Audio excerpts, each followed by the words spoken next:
பாப்பநாயக்கன்பாளையம் மாநகராட்சி அரசு நடுநிலைப் பள்ளிகள் ஆண்டு விழா நிகழ்வு கோலாகலமாக நடைபெற்றது.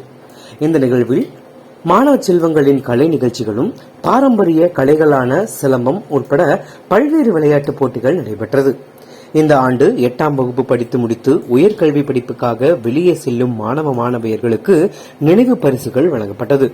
இந்த நிகழ்ச்சியில் சிறப்பு விருந்தினர்களாக மலபார் ஜுவல்லரி உரிமையாளர் அருள் பிரகாஷ், வேல்டெக்ஸ் உரிமையாளர் தங்கவேல் கலந்து கொண்டு மாணவ மாணவிகளுக்கு பல்வேறு பரிசு பொருட்களை வழங்கி வாழ்த்துக்களை தெரிவித்தனர்.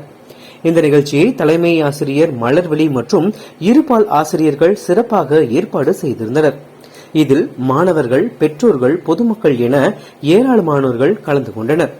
சமீப காலங்களில் சிலம்பம் விளையாட்டுப் போட்டிகளில் பல்வேறு பரிசுகளை பெற்று பள்ளிக்கு பெருமை சேர்த்து வரும் மாணவ மாணவிகளை பாராட்டியதோடு சிறப்பாக பயிற்சி வழங்கி வரும் முத்தமிழ் சிலம்பம் பயிற்சியாளர் கிருஷ்ணன் அவர்களுக்கும் வாழ்த்துக்கள் தெரிவிக்கப்பட்டது.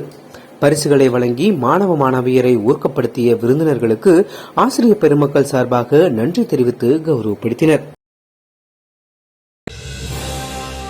உள்ளது உள்ளபடி உண்மையின் குரலாய், நிகழ்வுகளின் ஒளியாய், டிஜிட்டல் வாய்ஸ் தமிழ்.